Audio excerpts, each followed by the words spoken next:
This 25-cent cardboard box replaced my $30 a month of store-bought mushrooms.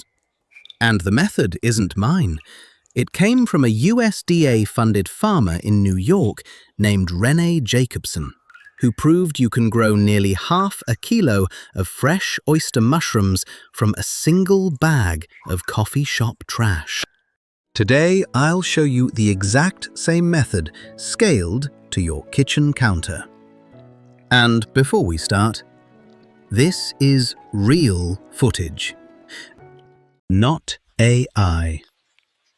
Day 0, Day 7, Day 14, Day 21, all filmed in this closet behind me.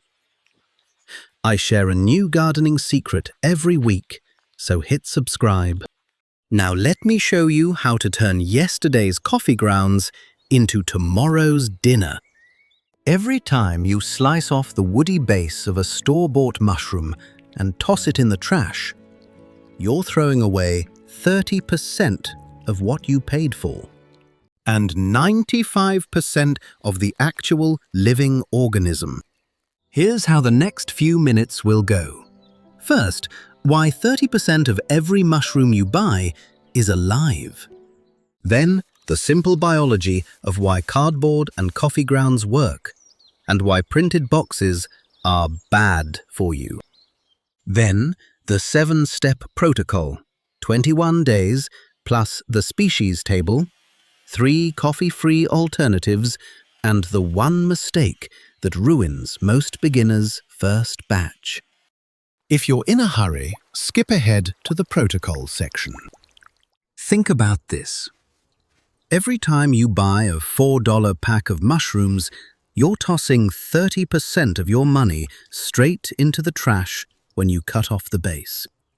The woody base, what Japanese growers call the ishizuki, is roughly 30% of the pack by weight.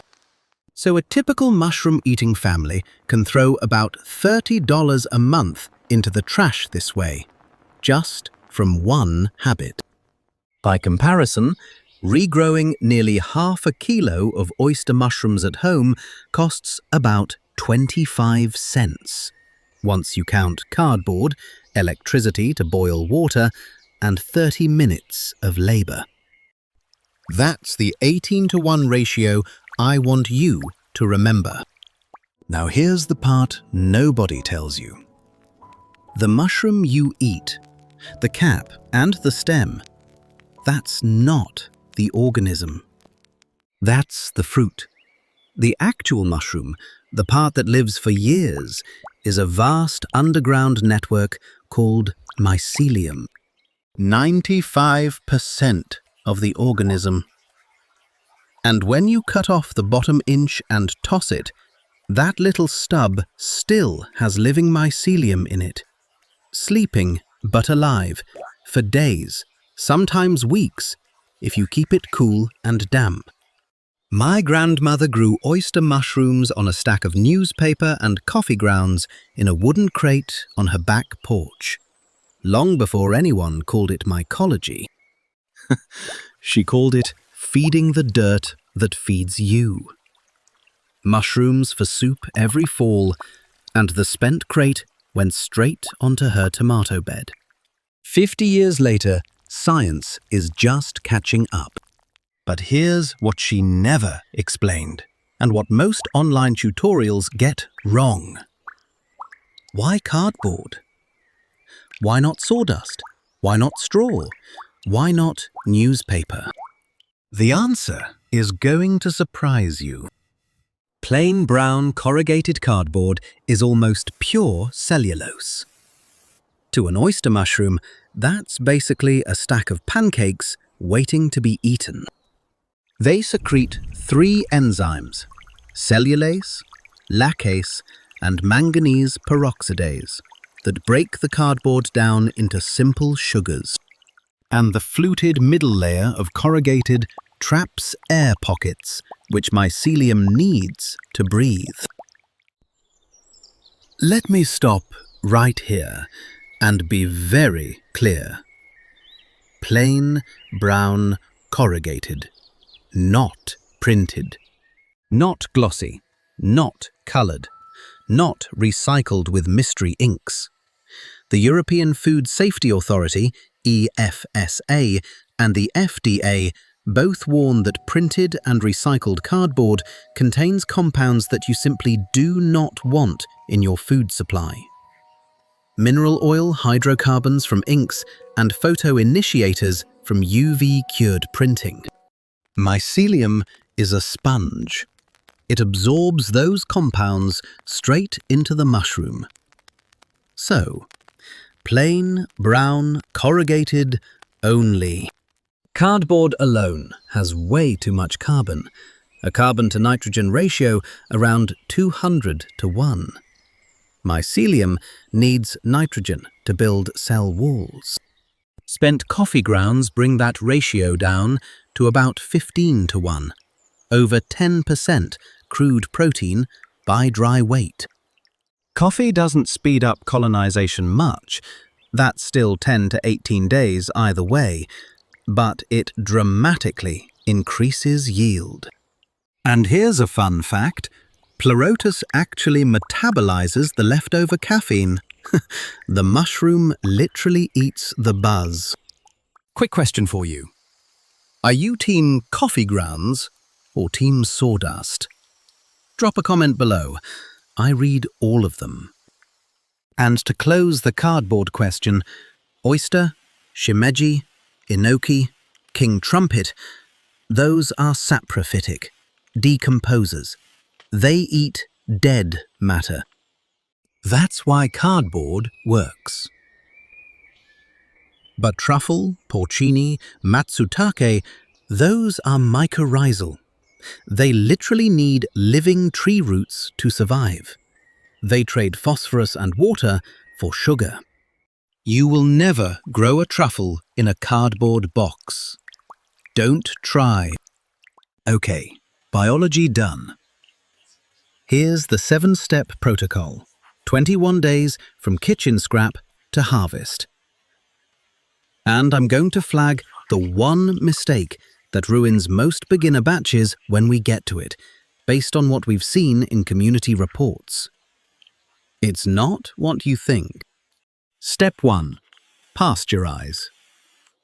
Submerge plain brown cardboard in hot water, not boiling.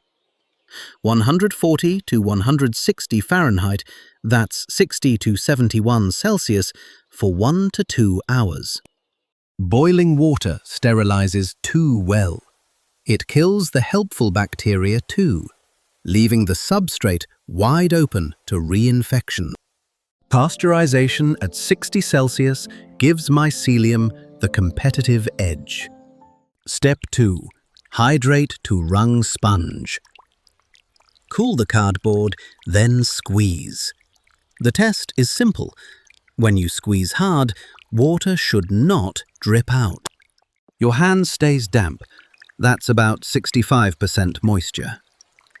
This is the most important measurement in the entire video.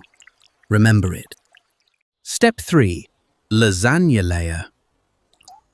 In a clean container with a few air holes punched in the lid, alternate layers: cardboard, cooled spent coffee grounds, chopped mushroom stem butts. Repeat.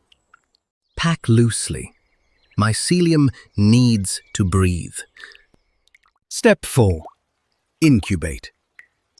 Dark closet at 72 to 78 Fahrenheit, 22 to 25 Celsius for 10 to 18 days.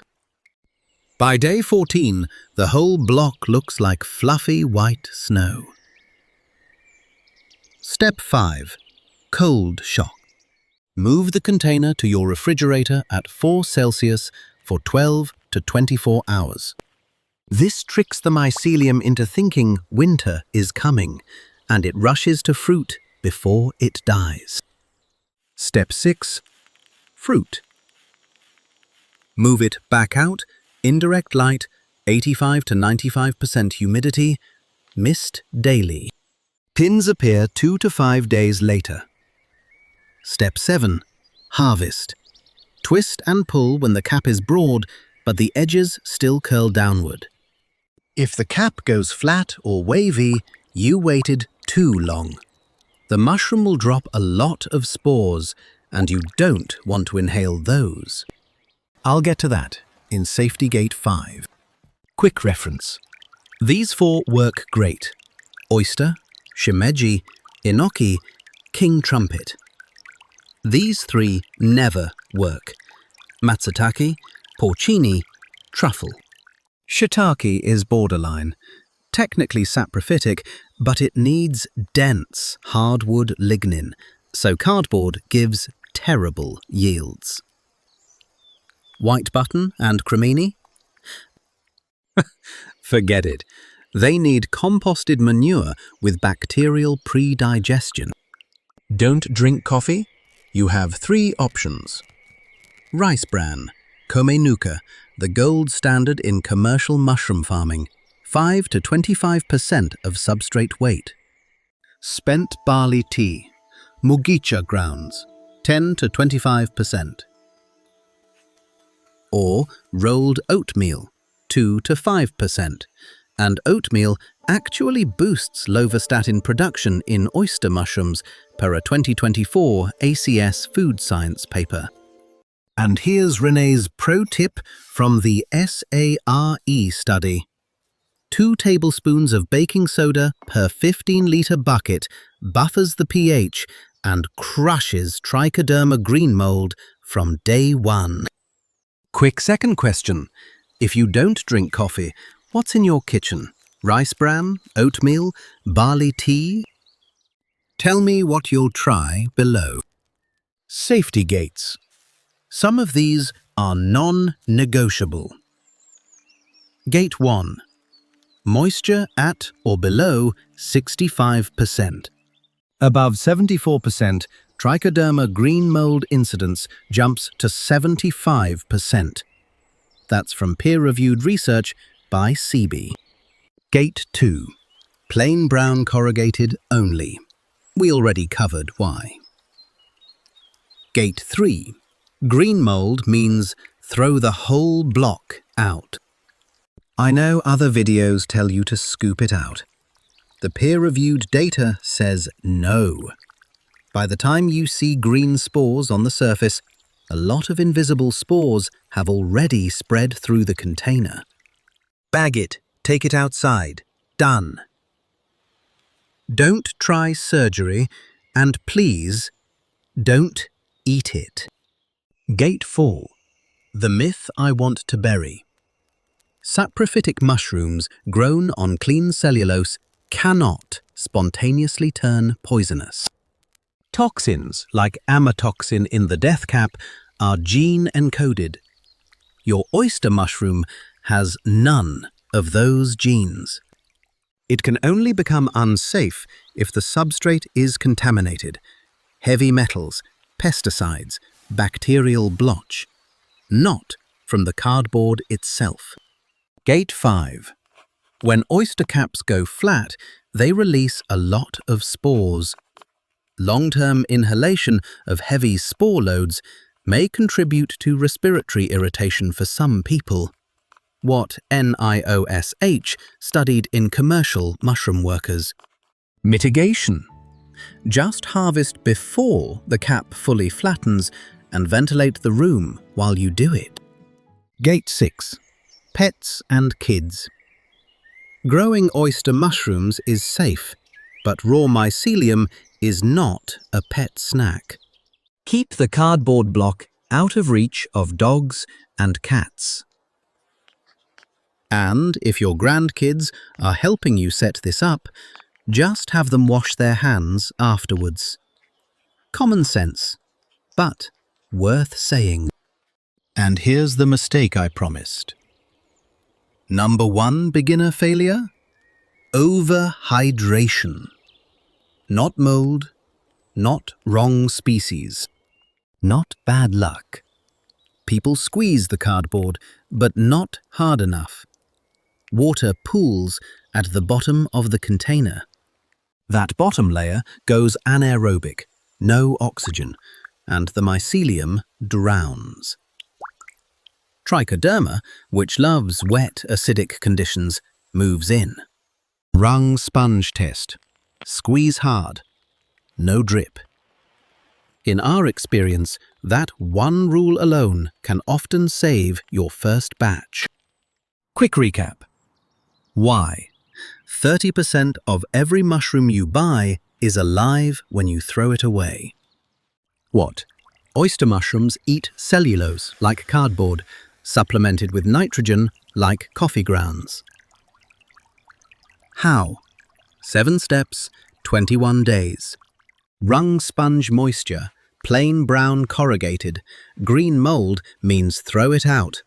Harvest before the cap flattens. And the question I opened with, why cardboard, not sawdust or newspaper? Now you know. Plain brown corrugated is the sweet spot. Pure cellulose for food, fluted air channels for oxygen. Sawdust packs too tight and suffocates the mycelium. Newspaper has inks. Cardboard is lazy and brilliant. So here's tonight's job. Before you slice up that pack of oyster mushrooms for stir-fry, save the bottom inch. Drop it in a jar in the fridge. That's all you need to start. And when you've finished your first harvest, don't throw the spent block away. Re-soak it, cold shock again. You'll get 2 or 3 more flashes. After that, crumble it into your houseplant compost. High nitrogen fertilizer, free. By the time the leaves turn, you'll have a closet shelf that smells like the forest after rain. And the next time your neighbor asks where you got such fancy mushrooms, you can point to a cardboard box and yesterday's coffee. And once you've mastered cardboard mushrooms, you'll want to know my grandmother's pipe trick that turns kitchen scraps into liquid fertilizer underground. No compost bin, no smell. The video right next to this one shows you exactly how. That's the lazy way. That's the better way. Happy gardening!